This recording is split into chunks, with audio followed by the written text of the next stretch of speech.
사무엘이 사울에게 말하였다. 주님께서 나를 보내셔서 임금님에게 기름을 부어 주님의 백성 이스라엘을 다스릴 왕으로 세우게 하셨습니다. 이제 주님께서 하시는 말씀을 들으시기 바랍니다. 만군의 주가 말한다. 이스라엘이 이집트에서 나올 때 아말렉이 이스라엘에게 한 일, 곧 길을 막고 대적한 일 때문에 아말렉을 벌하겠다. 너는 이제 가서 아말렉을 쳐라. 그들에게 딸린 것은 모두 전멸시켜라. 사정을 보아주어서는 안 된다. 남자와 여자, 어린아이와 젖먹이, 소떼와 양떼, 낙타와 나귀 등 무엇이든 가릴 것 없이 죽여라. 그러나 사울과 그의 군대는 아각뿐만 아니라 양떼와 소떼 가운데서도 가장 좋은 것들과 가장 기름진 짐승들과 어린 양들과 좋은 것들은 무엇이든지 모두 아깝게 여겨 진멸하지 않고 다만 쓸모없고 값없는 것들만 골라서 진멸하였다. 주님께서 사무엘에게 말씀하셨다. 사울을 왕으로 세운 것이 후회된다. 그가 나에게서 등을 돌리고 나의 명령을 따르지 않는다. 그래서 사무엘은 괴로운 마음으로 밤새도록 주님께 부르짖었다. 사무엘은 사울을 만나려고 아침에 일찍 일어났다. 누군가가 사울이 갈멜로 가서 승전비를 세우고 나서 거기에서 떠나 계속 행진하여 길갈로 내려갔다고 전해주었다. 사울이 사무엘에게 대답하였다. 나는 주님께 순종하였습니다. 주님께서 보내시는 대로 전쟁터에 나갔고 아말렉 왕 아각도 잡아왔고 아말렉 사람도 진멸하였습니다. 다만 우리 군인들이 전리품 가운데서 양떼와 소떼는 죽이지 않고 길갈로 끌어왔습니다. 그러나 그것은 예언자께서 섬기시는 주 하나님께 제물로 바치려고 진멸할 짐승들 가운데서 가장 좋은 것으로 골라온 것입니다. 사무엘이 나물었다. 주님께서 어느 것을 더 좋아하시겠습니까? 주님의 말씀에 순종하는 것이겠습니까? 아니면 번제나 화목제를 드리는 것이겠습니까? 잘 들으십시오. 순종이 제사보다 낫고 말씀을 따르는 것이 순양의 기름보다 낫습니다. 거역하는 것은 점을 치는 죄와 같고 고집을 부리는 것은 우상을 섬기는 죄와 같습니다. 임금님이 주님의 말씀을 버리셨기 때문에 주님께서도 임금님을 버려 왕이 되지 못하게 하셨습니다. 사울이 사무엘에게 간청하였다. 내가 죄를 지었습니다. 주님의 명령과 예언자께서 하신 말씀을 어겼습니다. 내가 군인들을 두려워하여 그들이 하자는 대로 하였습니다. 제발 나의 죄를 용서해 주시고 나와 함께 가셔서 내가 주님께 경배할 수 있도록 해 주시기 바랍니다. 사무엘이 사울에게 대답하였다. 나는 함께 돌아가지 않겠습니다. 임금님께서 주님의 말씀을 버리셨기 때문에 주님께서도 이미 임금님을 버리셔서 임금님이 더 이상 이스라엘을 다스리는 왕으로 있을 수 없도록 하셨습니다.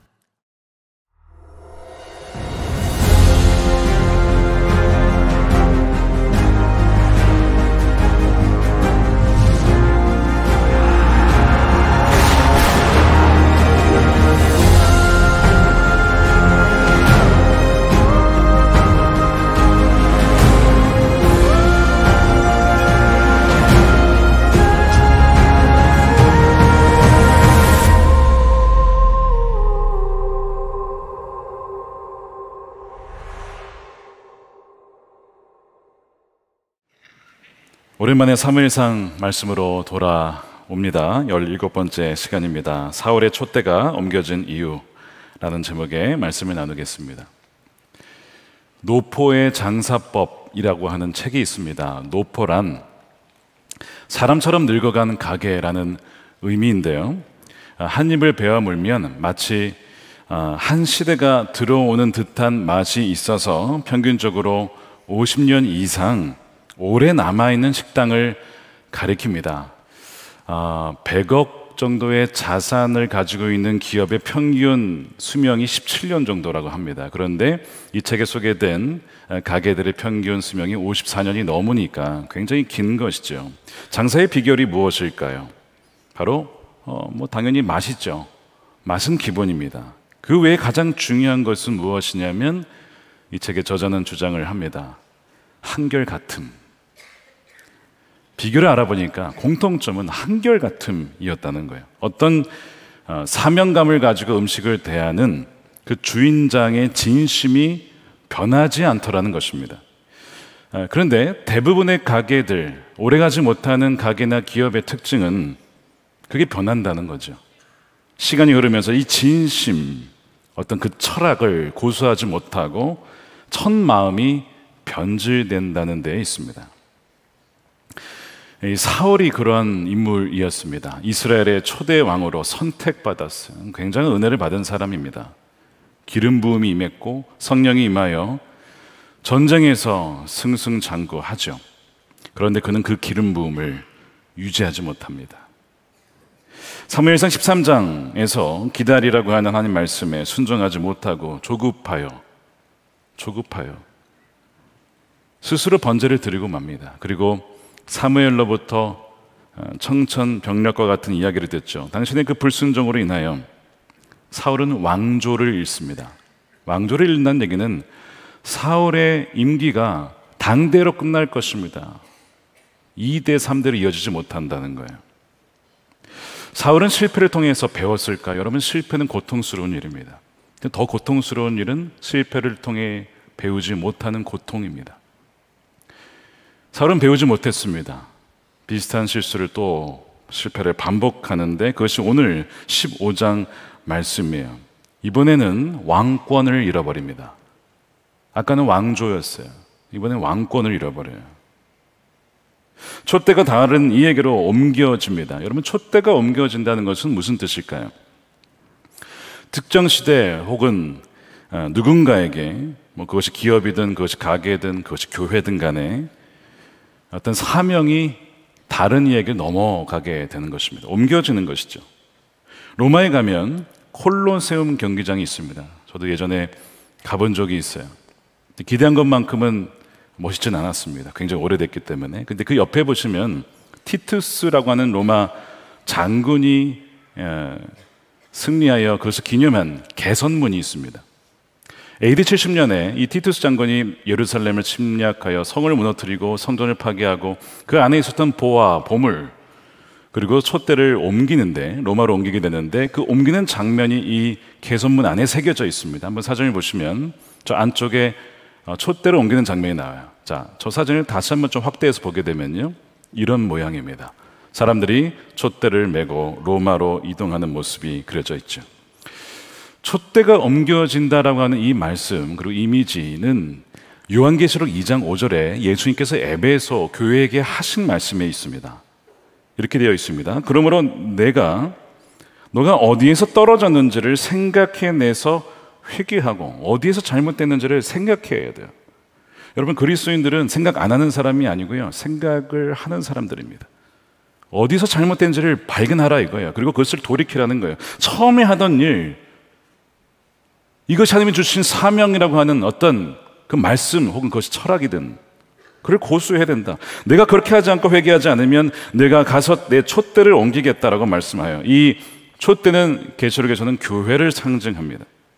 주님은 이 에베소 교회를 칭찬하셨어요. 너가 내 이름을 위하여서 많은 고난을 견뎌내었구나, 참 인내하였구나, 이단들을 막아냈구나 칭찬을 하시다가 그러나 내가 너를 책망할 것이 있으니 너가 처음 사랑을 잃어버렸노라 라고 책망하십니다. 처음에는 분명히 주를 향한 사랑으로 뜨거웠는데 어느 시점에 이르러서는 이게 식어져 버린 거예요.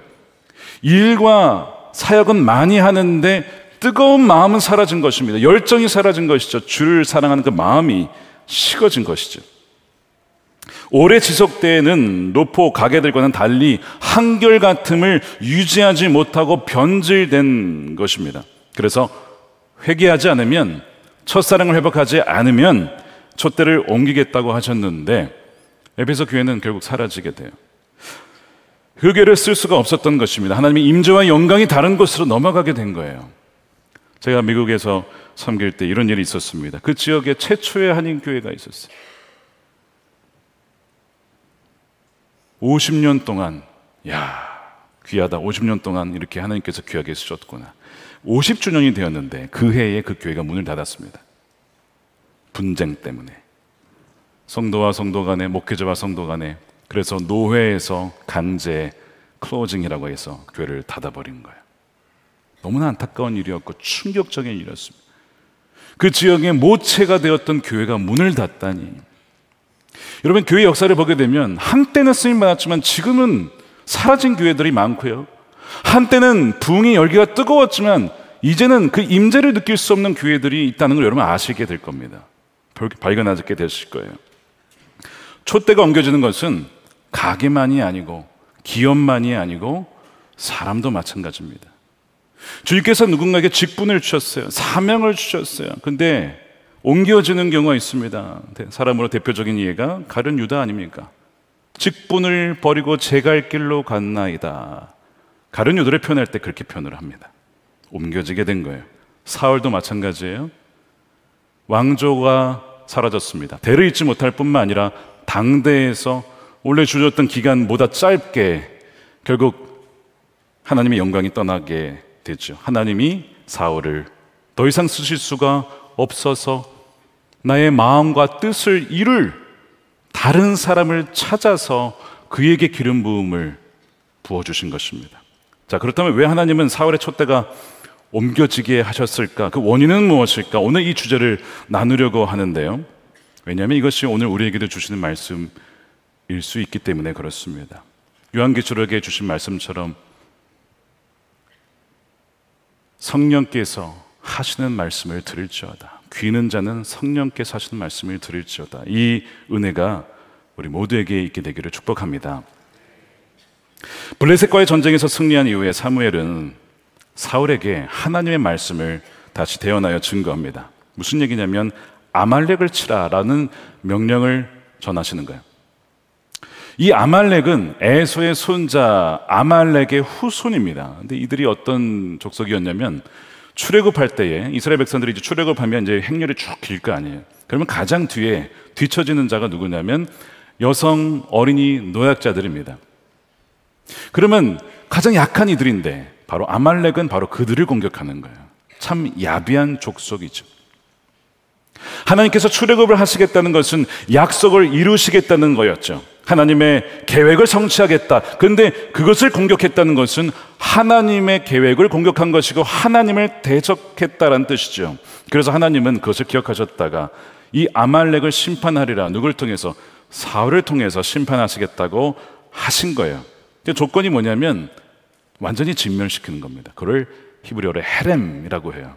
하나님의 거룩한 전쟁에 있어서 남김없이 누를 것 같은 죄를 남기지 말고 진멸시켜라 라고 하는 말씀을 전합니다.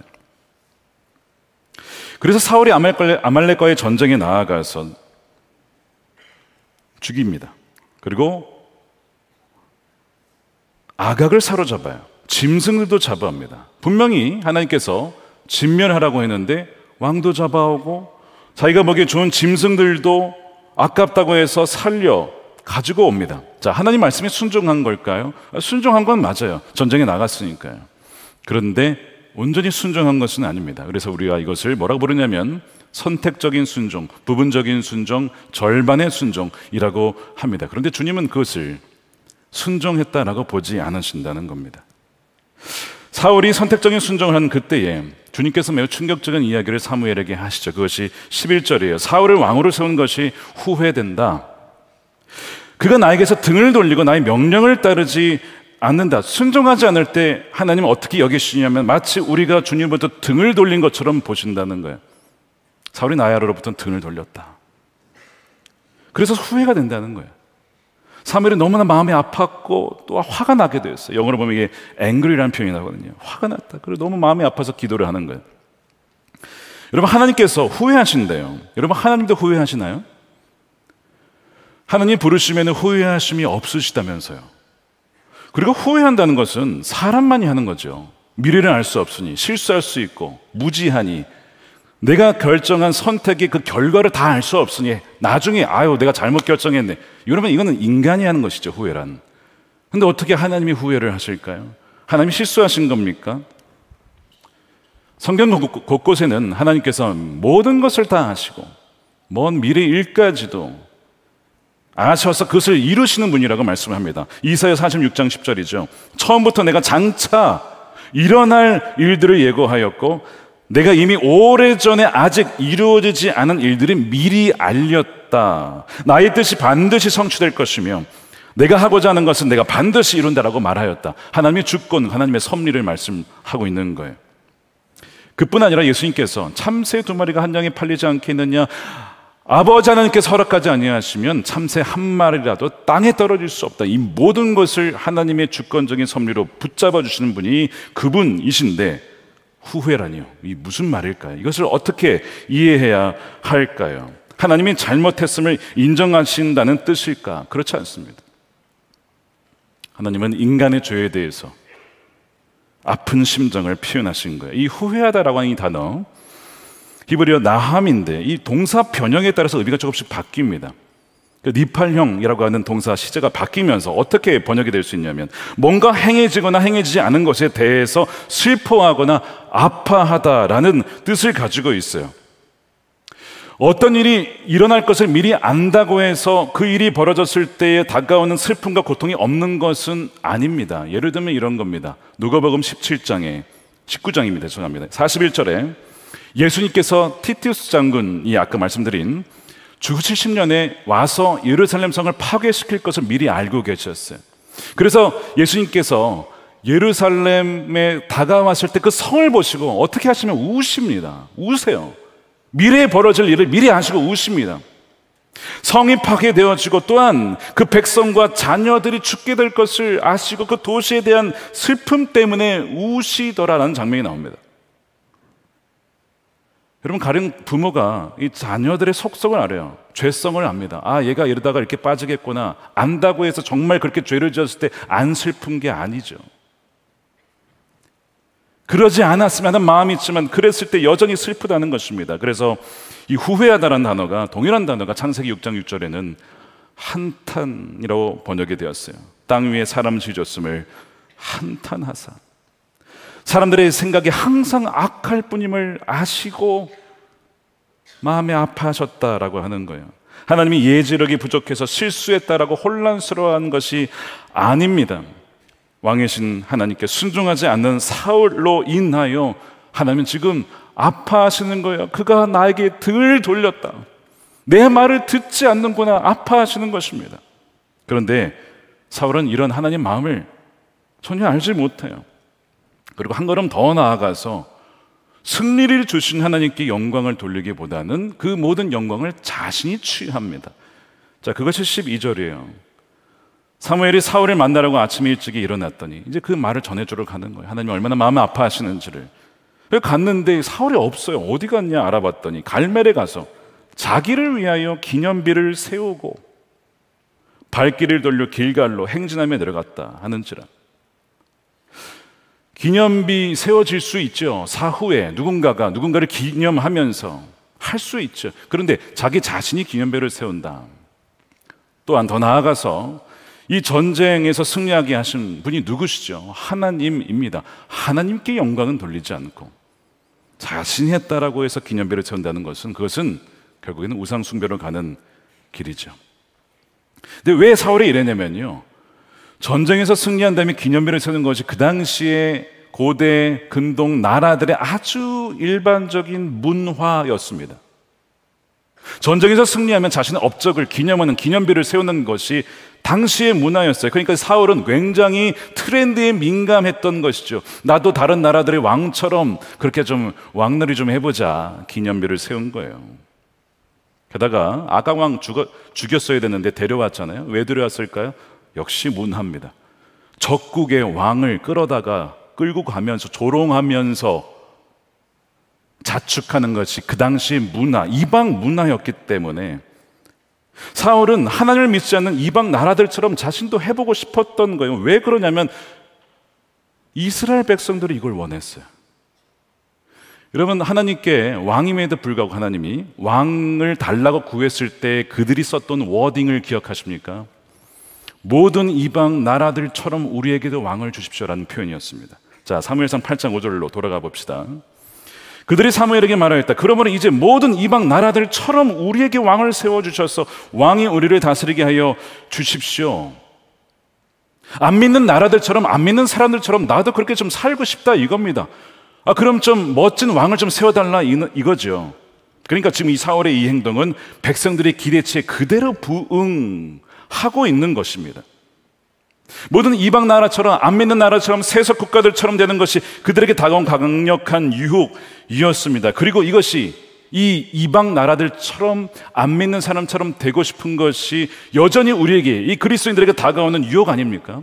예를 들어서 자녀 교육에 있어서 세속적인 기준, 어떤 성공의 기준이 있어요. 그거를 맞춰야 되지 않을까? 그래야 세상에서 승리할 수 있지 않을까라고 하는 유혹. 기업을 운영할 때에도 정직과 성실을 바탕으로 하기보다는 편법과 관행을 따라야만 된다라고 하는 유혹. 경쟁에서 이기고 승진하려면 신앙생활은 접어야지, 포기해야지라고 하는 유혹.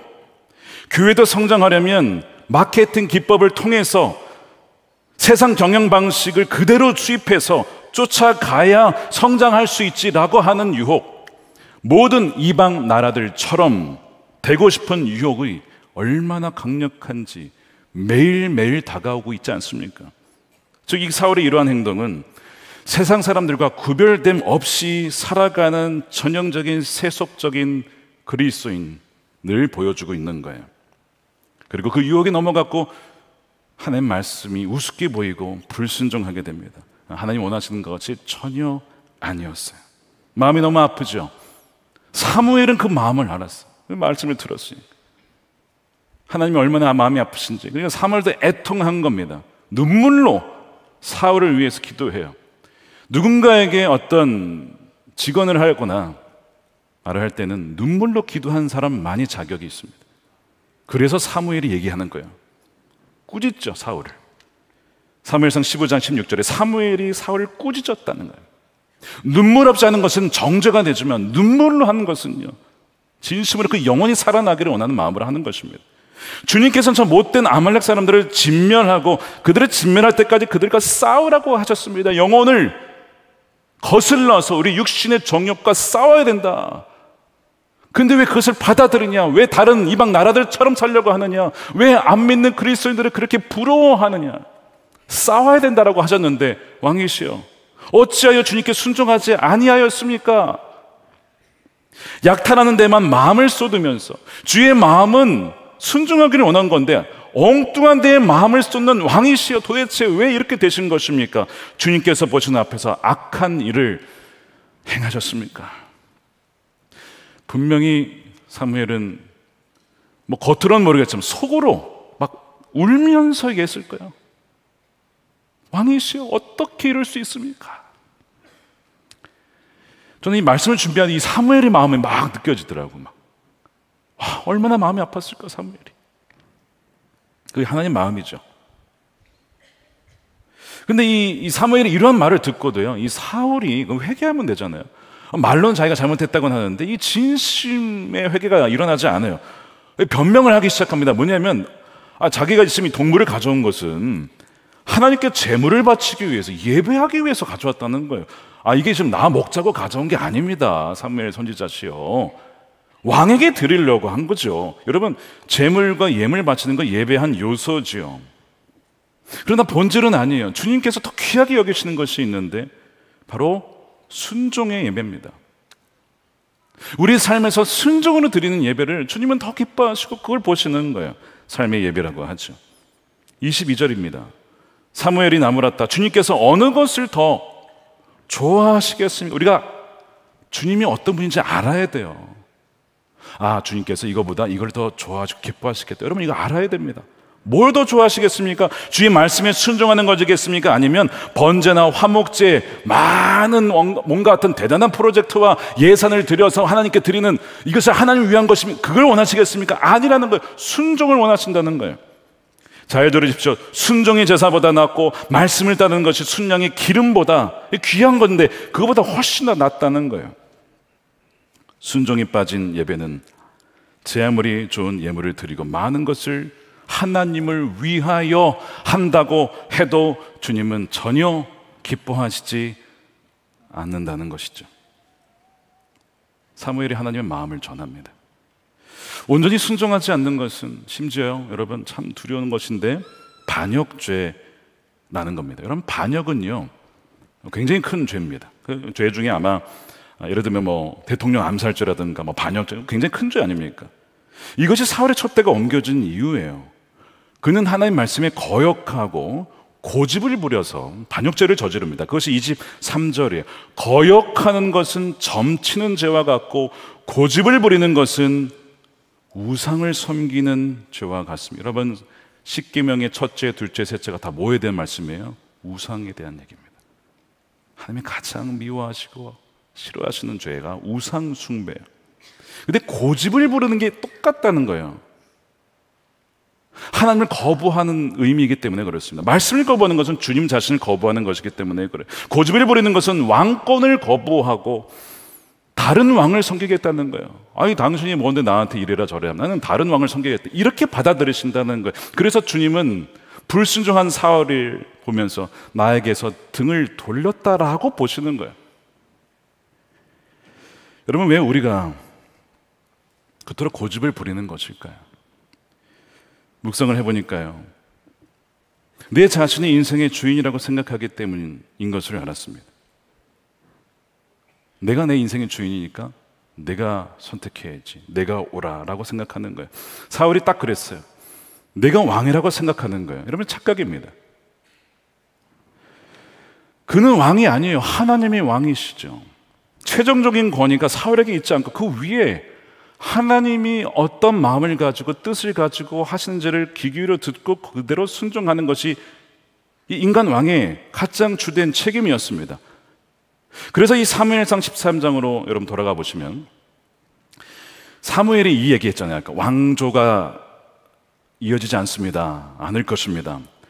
당대로 끝나고 다른 사람을 왕을 이어서 세울 것인데, 그 왕을 얘기할 때 사무엘이 뭐라고 하지 않습니까? 왕이라고 하지 않아요. 자, 읽어볼게요. 사무엘상 13장 14절입니다. 지금은 왕의 나라가 길지 못할 것이라 여호와께서 왕에게 명령하신 바를 왕이 지키지 아니하였으므로, 순종하지 않았다는 거예요. 여호와께서 그의 마음에 맞는 사람, 하나님의 뜻대로 그대로 행할 수 있는 사람을 구하여 찾아내서, 여호와께서 그를 그의 백성의 왕입니까? 아니에요. 지도자로 삼으셨대요. 히브리어에서 왕이라는 단어는 멜렉이라는 단어가 있습니다. 근데 그 단어를 사무엘은 쓰지 않았어요. 대신에 나기드라고 하는 지도자로 번역될 수 있는 단어를 썼는데, 좀 더 정확하게 번역하면 대리통치자입니다. 이 나기드가 대리통치자예요. 대리통치자로 삼았대요. 왜 그렇죠? 왕은 하나님이시고 그 왕의 뜻과 말씀에 따라서 대리하여 통치하는 것이 인간 왕이기 때문에 그래요. 여러분, 근데 이 나기드가 우리도 마찬가지입니다. 여러분에게 자녀가 맡겨주셨어요. 그렇죠? 우리의 자녀가 우리의 자녀입니까? 여러분, 하나님의 자녀예요. 우리에게 잠시 맡겨주신 것이고, 우리는 부모의 역할을 대리로 맡아서 아버지와 주님의 그 사랑으로 잠시 기르라고 맡겨주신 것이지, 궁극적으로 그 이 자녀는 주님의 것입니다. 그런 점에서 모든 부모는 나기드죠. 속장과 지역장, 위원장 맡으셨습니까? 어떤 직책을 맡으셨습니까? 대리를 맡으셨다는 점에서, 왜요? 주님의 뜻대로 해야 되니까. 그런 점에서 역시 나기드입니다. 사장님이십니까? 마찬가지죠. 대리통치자예요. 담임 목사, 제가 담임이 아니고 주님의 뜻대로 해야 되기 때문에 저는 대리로 섬길 뿐이에요. 그렇지 않으면 촛대가 옮겨질 수가 있는 거예요. 거역하게 되면, 반역하게 되면 옮겨지게 되는 것입니다. 이것이 사울의 촛대가 옮겨진 이유입니다. 그러나 사울이 처음부터 불순종한 것은 아니었어요. 처음에 어떤 사람이었습니까? 사울이. 오늘 17절에서 사무엘이 이렇게 그 부분을 지적을 해요. 사무엘이 말하였다. 임금님이 스스로를 하찮은 사람이라고 생각하시던 그 무렵에, 개정판은 스스로 작게 여길 그 무렵에, 야, 얘 참 겸손하구나, 얘는 내 말을 온전히 따를 수 있겠다 싶어서 왕에게 기름을 부어 왕으로 세우셨습니다. 그래서 임금님은 이스라엘 모든 지파의 어른이 되신 것 아닙니까? 이 부분을 지적을 해요. 무슨 얘기냐면 처음에는 사울이 겸손하고 스스로를 하찮은 사람이다, 난 작은 사람이다 이렇게 여겼다는 거예요. 그래서 크신 하나님, 능력의 주님을 붙잡지 않을 수가 없었고 순종하지 않을 수가 없어서 늘 말씀을 귀 기울여서 사무엘이 전한 말씀대로 해왔다는 것이죠. 그런데 시간이 지나서 전쟁에서 이기고 승승장구합니다. 기업의 매출이 늘어나기 시작합니다. 장사가 잘 되기 시작하게 되면서 사람들이 칭송을 하자, 내가 왕인가? 왕인가 보네 라는 생각이 어느덧 들면서 처음에 그 마음, 스스로 하찮은 자, 나는 아무것도 아니야, 주님 아니면 나는 정말 깡통이야, nothing이야, 아무것도 아니야 라고 하는 그 마음이 지속되지 않고 한결같음이 사라지게 되면서 왕의 자리를 그 자신이 차지하게 되는 것입니다. 처음 행위가 사라졌어요. 스스로 작게 여기기보다 스스로 뭔가 된 것이라고 생각했어요. 그래서 하나님의 말씀을 딱 들으면 이제 순종하기보다는 안 하는 건 아니에요. 그래도 주님을 리스펙트 해야 되니까 듣긴 들어요. 근데 이거는 내가 듣고 이거는 내가 하기 어렵다, 골라요. 마치 베스킨 라빈스 골라 먹는 재미처럼 말이죠. 자신의 기준에 맞춰서 고르기 시작합니다. 이것이 사울이 행했던 일인데 우리의 모습 속에 이런 모습이 있지 않습니까? 내가 순종하기 좋은 것만 골라서, 그리고 난 순종했습니다. 왜 뭐라고 그러십니까? 라고 하는 그 모습 속에 이 사울의 모습을 발견하게 되는 것은 저뿐일까요? 좀 더 깊게 들어가 봅시다. 왜 사울은 언제 이렇게 변한 것일까요? 하나님의 말씀을 듣기보다 세상과 사람들의 소리를 더 귀중하게 여겼기 때문에 그렇습니다. 말씀드린 것처럼 이스라엘 왕으로서는 가장 중요한 것은 왕이신 하나님의 말씀에 경청하는 것이었어요. 그래서 오늘 그 중요점이 오늘 1절에도 나오죠. 사무엘이 사울에게 이르되 여호와께서 나를 보내어 왕에게 기름을 부어, 여호와께서 기름을 부었어요. 그의 백성으로 이스라엘 위에 여호와께서 삼아 주셨어요. 왕이 있음을 잊지 말라는 거예요. 그러므로 왕은 여호와의 말씀을 들으소서, 쉐마라고 했습니다. 왕은 말씀을 들으셔야 됩니다. 이것이 가장 중요한 일이었어요. 근데 그가 듣는 것은 지금 무슨 소리가 들렸냐면 그 잡아온 동물들의 소리, 양의 소리, 소의 소리가 막 들려요. 사울은 가만 보면 말씀보다는 이 동물들의 소리, 이 동물을 영적으로 번역하면 육적인 소리라고 할 수도 있겠습니다. 본능적인 소리, 우리 육신의 본능적인 소리, 더 익숙한 거예요. 순종에 대한 말씀, 진멸하는 말씀은 어느덧 사라지고 그 동물들의 소리에 익숙해 있는 상황 속에서 사무엘이 딱 왔어요. 그렇죠? 왔는데 사무엘은 대번에 이 소리가 뭐냐, 이거 이상한 소리다, 동물들의 소리가 왜 들리냐 바로 알아차리죠. 그것이 14절이에요. 사무엘이 이르되 내 귀에 들려오는 이 양의 소리와 내게 들리는 소리는 어찌함입니까? 분명히 진멸하라고 했는데 왜 이상한 소리가 들립니까? 사무엘은 바로 분별이 되는 거예요.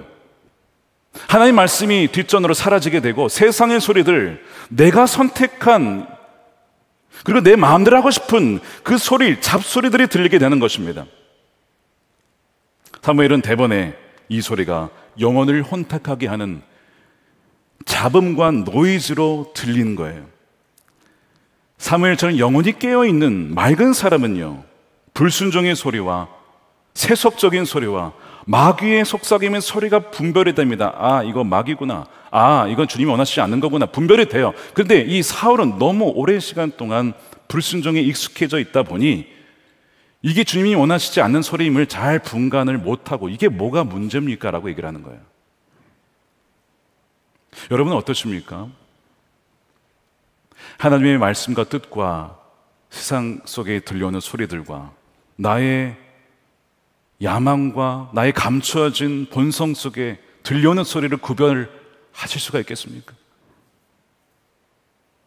게다가 사울은 하나님 말씀보다 사람들의 요청에 귀를 더 기울이게 됩니다. 24절이죠. 사울이 사무엘에게 이르되 내가 범죄했습니다. 입술로만 말하지 실제 회개한 게 아니에요. 내가 여호와의 명령과 당신의 말씀을 어긴 것은, 그러면서 이제 변명을 하는데, 백성을 두려워해서 그들의 말을 청종하였음이니이다. 백성을 두려워해서 말씀을 버렸다는 거예요. 과거에 비슷한 일이 있었어요. 모세가 시내산에 갔을 때 아론이 백성들과 있었는데 기다리지 못한 이 백성들이 우리를 위해서 하나님 보여달라 막 그냥 막 난리치니까 이 아론이 그 사람들의 소리에 두려워서 금덩이를 모아다가 송아지를 만듭니다. 그리고 이것이 너희를 인도한 엘로힘이다, 하나님이다 라고 얘기를 합니다. 우상 숭배를 하게 돼요. 근데 그 이유가 사람들의 소리에 너무 귀를 기울인 거예요. 물론 여러분, 사람들의 마음에 아픈 마음을 공감하고 또 소통할 수 있어야 되고 고집불통이 되어서는 안 되지요. 그러나 여러분, 더 중요한 것은 주의 말씀이에요.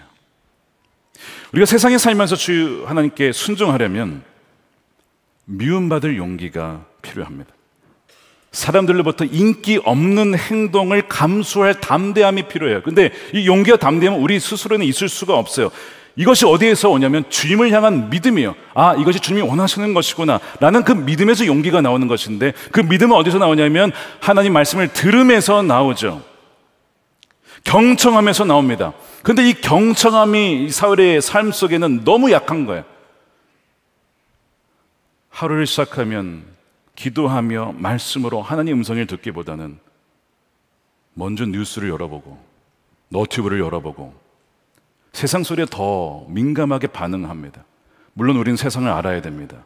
그래야 세상 속에서 빛을, 소금의 역할을 감당하니까요. 그러나 먼저는 아니고요.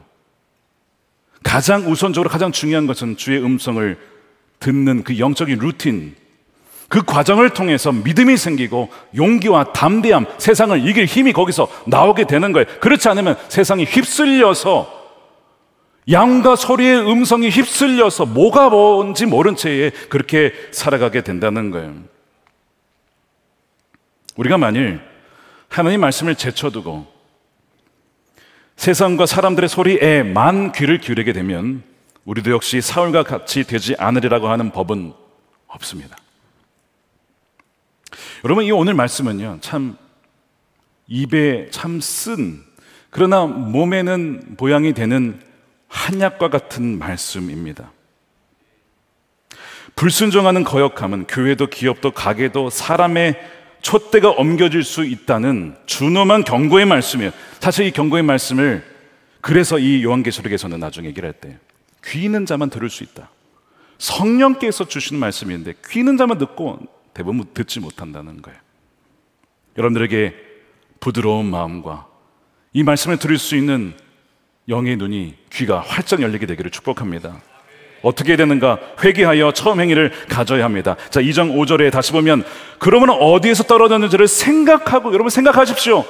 무엇이 원인인지, 그 원인의 피상적인 원인이 아니라 그 원인의 원인이 무엇인지 근본적인 원인을 생각하여 돌이키라는 것입니다. 처음 행위를 가지라는 거예요. 에베소 교회에게는 바로 그것이 처음 사랑, 그걸 회복하는 것이었고, 사울에게는 무엇이었냐면 아까 사무엘이 지적했던 것처럼 스스로를 하찮게 여기며 겸손히 여기며 작게 여겼던 그 마음을 회복하는 것입니다. 그것을 회복해야만 회개한 거예요. 말로만 잘못했습니다라가 아니고요. 스스로를 종이라 여기고 작은 자라고 여길 때에만 우리는 온전히 주의 말씀에 귀 기울여서 순종할 수가 있어요.